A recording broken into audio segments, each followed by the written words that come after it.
So we're cutting more grass. This is kind of like the sketchy area where it's a little bit swampy and there's a lot of wasps, a lot of hornets. So be careful doing this area.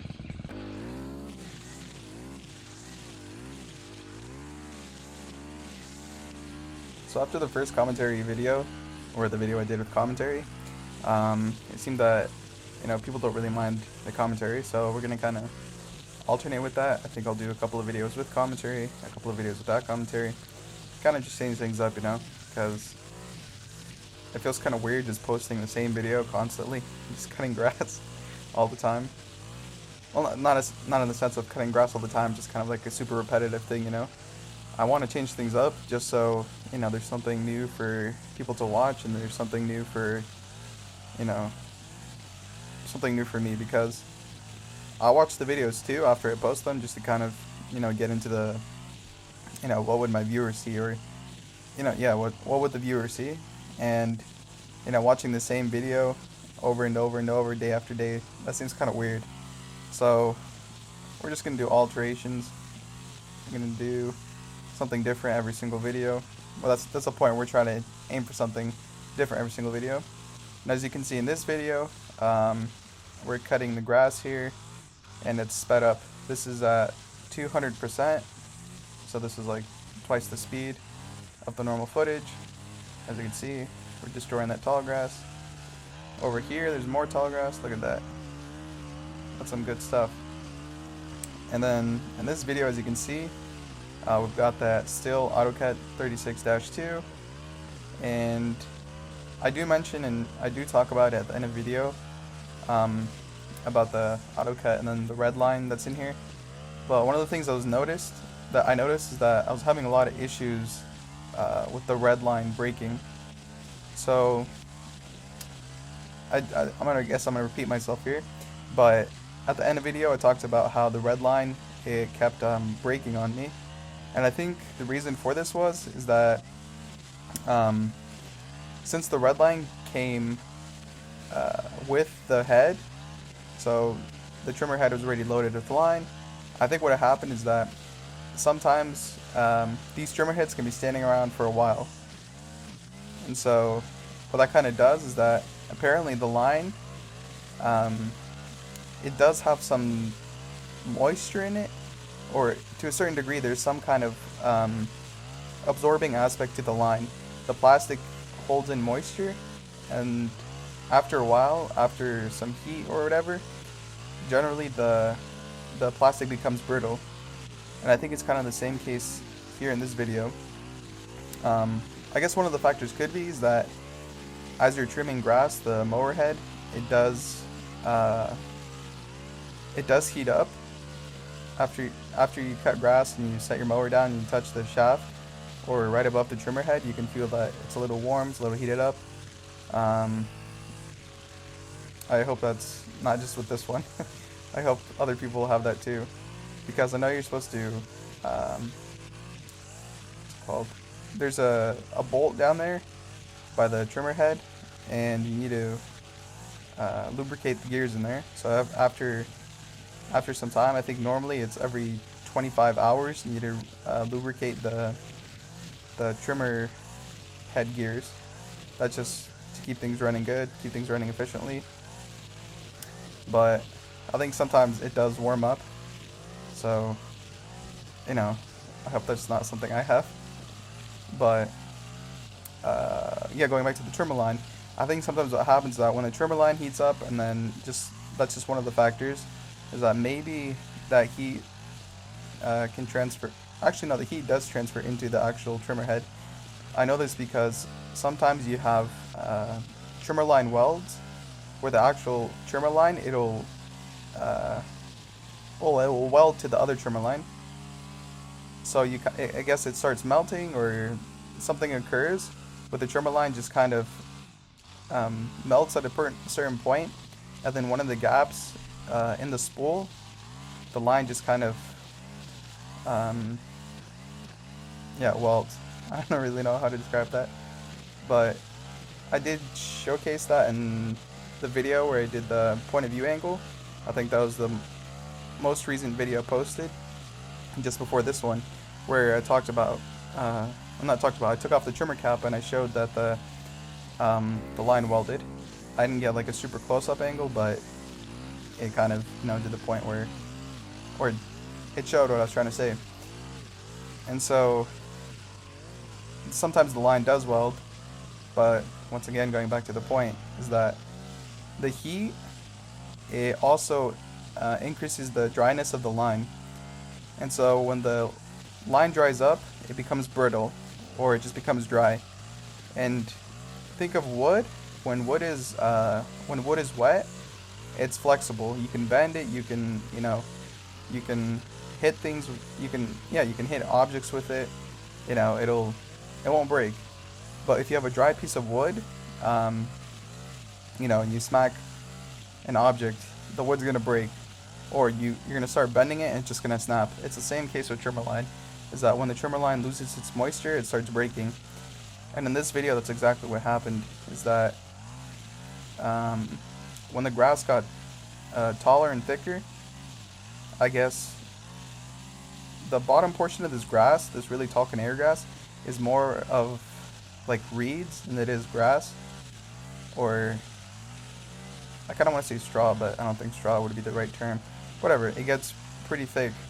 And so if you have brittle trimmer line or dry trimmer line, a lot of the times it just starts breaking on you.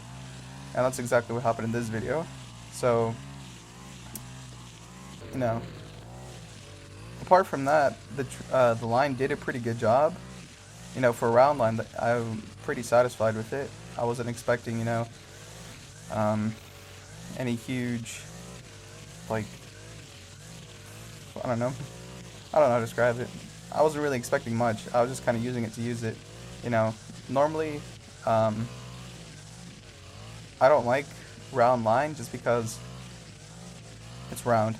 I don't really care that, you know, it's not quiet, or not that it's not quiet. I don't really care that it is quiet, because I have the trimmer. As you can see, the trimmer is right behind me, and whenever I press full throttle on that thing, you know, it starts, yeah, I guess you could say it starts screaming. So, you know, the trimmer line, I don't really care how it sounds, because I have the trimmer right next to my ear technically. So, you know, round line or quiet line, it doesn't really have an effect on me. I know if I was doing residential work, you know, let's say you'd wake up at like 9 a.m. or something like that, it'd be better to have, you know, round line, or, you know, just to reduce the amount of noise you're making. But in this case, you know, we're out here in the wild, we're out here, you know, kind of like a forest type thing going on, so it doesn't matter how loud it gets. Nobody really cares. The animals don't really care. I can tell because usually sometimes you can see a coyote watching you. Like in some cases I did have a coyote just stare at me. I was mowing, and then, you know, you get that feeling. This is like one of those, you know, I kind of want to say it's kind of like your spirit, you know, it can feel certain things. And in this case, you know, you can feel that something else is looking at you. So, you know, you start looking around, and then boom, you see some eyes, and you're like, oh boy, you know, what does this guy want? Or what, you know, what does this thing want? And in most cases, that's what's happening with the coyotes, is that, you know, you can just sense it, and it was just super weird. The thing is that normally coyotes, you know, they should be scared of people. So when you have one standing, you know, like 20 feet away from you, just kind of like staring at you, it's kind of weird, you know? I mean, I understand that it's curious as well, but normally it, you know, you'd think it'd run away. Like just now, I was tapping the head pretty hard. Kind of the same thing going on there. The line's breaking up. This stuff right here, the grass is a little shorter, so, you know, it's going by a little faster, as you can see. And then it's not as dense in this area too. Normally when it's just canary grass and it's shorter, the area cuts really fast, and that's what's happening here. But when you have the mixture of grass where it's like super tall canary grass, and then in between you have, I'm not sure of the actual species of grass, might be Kentucky bluegrass, but yeah, that stuff grows in there too. So sometimes that happens. then you can see towards the end of the video, my back is super wet. It's like a dark blue now. That happens too. That's what happens when you're working in 100-degree weather. We're not 100 degrees. This is like 80 degrees, 90 degrees, you know, at 9 to 8 a.m. So this is crazy.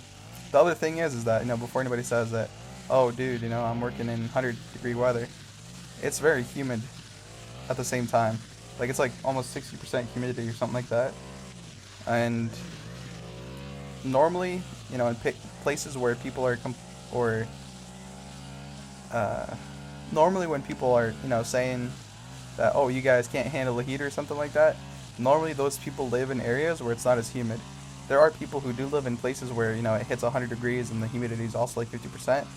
But in this case, you know, 80-degree weather with, you know, 50% humidity, that's kind of a different story, because the air is super wet, and that stuff warms up too. It's like a sauna basically. And so this day specifically, this was definitely a sauna, because it hit like 107, I think, and then you have like 50%, 60% humidity. So I remember I was just, you know, I finished up work, I came into my room, you know, I took a shower, and I was just sitting in my room, like I wasn't even moving, and I could just feel the sweat just, you know, I just took a shower, a regular shower, you know, clean water, and now I'm taking a shower in my sweat because it's so hot. You know, you don't have to move or anything, you're just sitting there breathing, and, you know, it's wearing you out. So, yeah, you know, hot weather, it's not really the best, especially when you have to work outside. Like, I love hot weather, I love it when it's dry, but I don't really like it when, you know, it's a sauna. I like saunas, but I don't like working in one. But yeah, in this case, you can just kind of see that my shirt goes from light blue to dark blue very quickly. And then, of course, the line kind of keeps breaking little by little, but that's fine, no worries there. Then we got that motion going on. So this area is almost done too. Like, there's a few areas that are still drying out, and, you know, like I said before, I don't like walking in the dirt because, first of all, I have a hole in one of the boots, in the left boot, so, you know, when there's water or something like that, and the water goes over the point where the hole is, it affects it pretty bad. But yeah, we're finishing up here, so we're just gonna complete the commentary and enjoy the conclusion.